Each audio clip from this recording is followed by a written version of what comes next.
새롭게 가오니 날 새롭게 하시고 주의 은혜를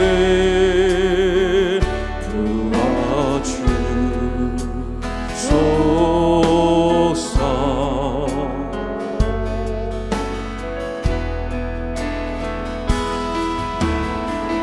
내 안에 발견한 나의 연약함 모두 벗어지리라. 주의 사랑으로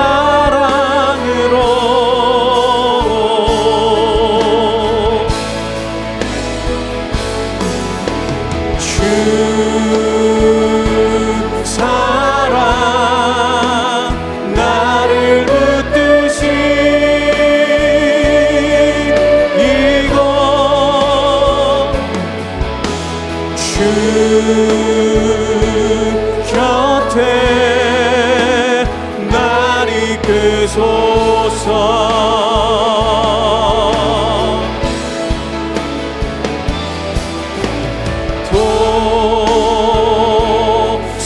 도술이 날개 쳐올라가는 나 주님과 함께 일어나 걸으리. 주의 사랑 안에.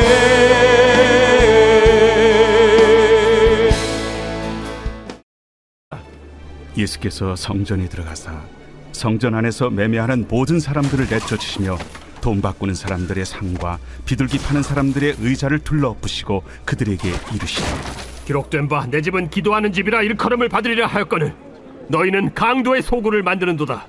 맹인과 저는 자들이 성전에서 예수께 나오매 고쳐주시니 대제사장들과 서기관들이 예수께서 하시는 이상한 일과 또 성전에서 소리질러 호산나 다윗의 자손이여 하는 어린이들 보고 노하여 예수께 말하되 그들이 하는 말을 듣느냐? 그렇다. 어린아기와 젖먹이들의 입에서 나오는 찬미를 온전하게 하셨나이다 함을 너희가 읽어본 일이 없느냐? 그들을 떠나 성 밖으로 베다니에 가서 거기서 유하시니라. 이른 아침에 성으로 들어오실 때 시장하신지라. 길가에서 한 무화과 나무를 보시고 그리로 가사 잎사귀 밖에 아무것도 찾지 못하시고 나무에게 이르시되 이제부터 영원토록 네가 열매를 맺지 못하리라. 무화과 나무가 곧 마른지라. 제자들이 보고 이상히 여겨 무화과 나무가 어찌하여 곧 말랐나이까? 내가 진실로 너희에게 이르노니 만일 너희가 믿음이 있고 의심하지 아니하면 이 무화과 나무에게 된 이런 일만 할 뿐 아니라 이 산더러 들려 바다에 던져지라 하여도 될 것이요 너희가 기도할 때 무엇이든지 믿고 구하는 것은 다 받으리라. 오늘도 새벽을 깨우신 더사랑의 모든 성도님들에게 하나님의 특별한 은혜가 가득하기를 축복합니다.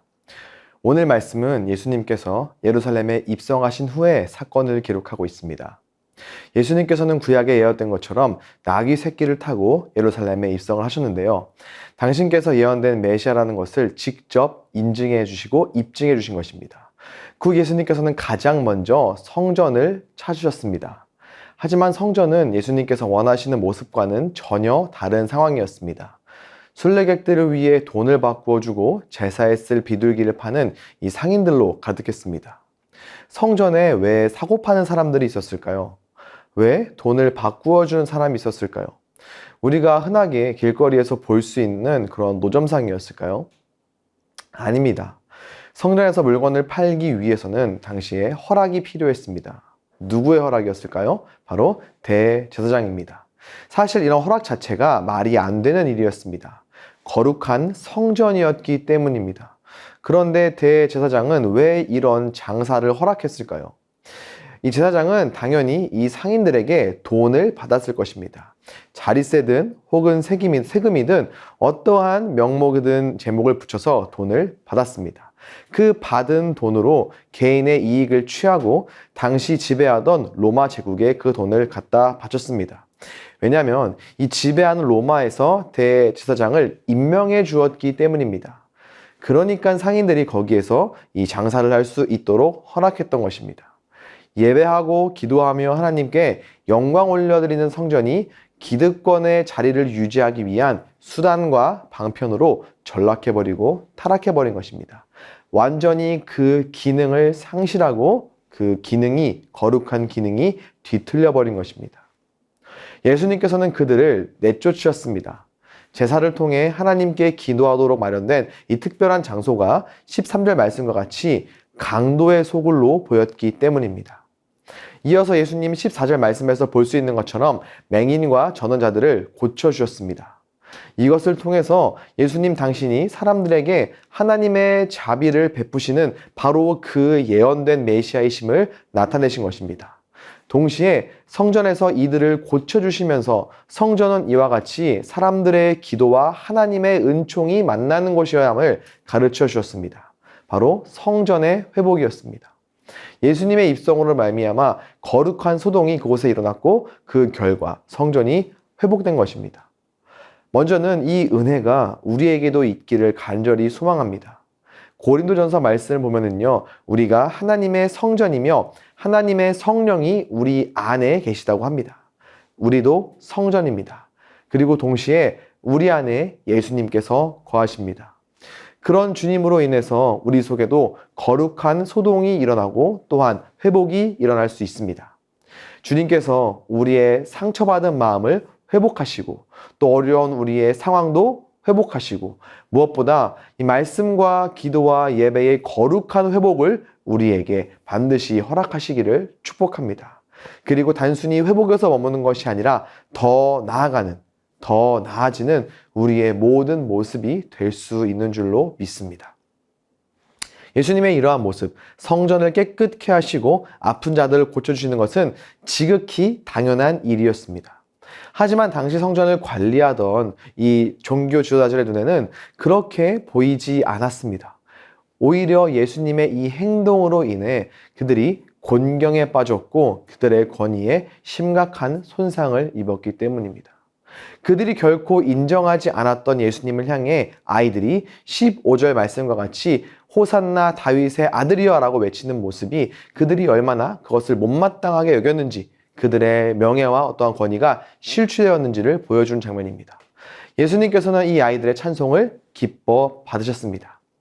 오늘 보시는 본문의 16절 말씀은 시편 8편 3절을 인용한 것인데요. 이 말씀을 인용해서 설명하시는 것으로 당시 지도자들이 항의하는 그 장면이 사실은 구약의 예언이 이루어지는, 구약의 예언된 메시아의 그 도래가 이루어지는 그 순간이라는 것을 예수님께서는 이렇게 직접 알려주신 것입니다.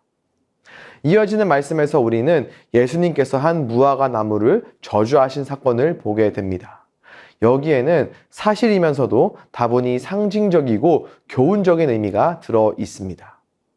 이 사건의 핵심은 이때가 열매가 맺힐 시기였는지, 꽃이 핀 뒤에 먹을 수도 있는 작은 열매가 잠시 달렸다가 떨어지는지, 이러한 것이 중요한 것이 아닙니다. 열매의 때가 아니었기 때문에, 그래서 열매가 없었다 할지라도 예수님께서는 나무를 저주하시며 이스라엘의 미래에 대한 상징적인 교훈을 주시기 위해서, 또한 제자들의 마음 가운데 깊게 새겨질 교훈을 주시기 위해서 그렇게 말씀하셨고, 그래서 충분히 의미 있는 일이었다라고 우리는 말씀을 받아들여야 합니다. 말씀을 보면은요, 영원토록 네가 열매를 맺지 못하리라 라고 선언하심에 따라서 이 무화과 나무가 말라 죽는 것을 우리가 보게 됩니다. 이 사건은 이스라엘이 하나님의 백성으로 택함받았지만 아무런 열매를 맺지 못해 이제 그 위치를 박탈당한다는 예수님의 선언에 대한 상징적인 교훈을 담고 있습니다. 여기서 우리 스스로를 한번 돌아볼 필요가 있습니다. 오늘 우리도 복음을 듣고 복음을 받아들인 사람들입니다. 복음에 합당한 열매가 우리 삶 가운데에서 있을 수 있고 또 있어야 하는 것이죠. 우리는 복음의 능력을 입증하는 삶을 지금 살고 있는지, 아니면 복음의 능력을 가리는 삶을 살고 있는지 한번 되돌아볼 필요가 있습니다. 아직 믿지 않는 사람들, 아직 복음을 접해보지 못한 이들이 예수님을 보고 복음을 볼 수 있는 몇 안 되는 길과 방법 중 하나가 바로 복음을 열심히 살아내는 우리의 삶의 모습입니다. 그들에게 우리는 온전한 복음을 보여주고 있는지, 아니면 왜곡되어 보여주고 있는지 우리 자신을 살펴보아야 합니다.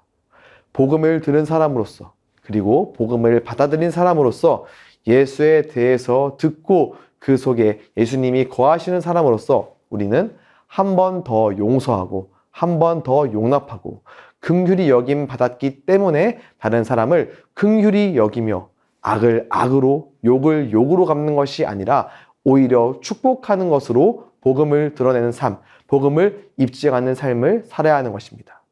저와 여러분의 삶이 이와 같을 수 있기를 소망합니다. 우리 안에 계신 예수님으로 인하여서 우리의 삶의 여러 부분에 회복을 기대하는 삶, 그리고 그 안에 예수님이 계시고 복음을 받아들인 사람으로서 그 복음을 입증하고 증명하는 삶, 저와 여러분의 삶이 될 수 있기를 우리 주 예수 그리스도의 이름으로 간절히 축원합니다. 이 시간 함께 기도 제목을 하나님 앞에 올려드리겠습니다. 먼저 기도하실 때 내 안에 계신 예수님으로 말미암아 나의 모든 상황과 환경이 회복되고 모든 문제들이 풀리는 은혜를 더하여 주시옵소서. 복음에 합당한 열매를 맺는 삶을 살아가게 하사 가족들과 주변에 복음의 능력을 입증하는 사람이 되게 하소서. 마지막으로 마음에 품고 작정한 VIP를 놓고 더 많이 기도하게 하시고 그들의 영혼이 구원받을 수 있도록 주님 길을 열어주시옵소서. 함께 기도하시겠습니다.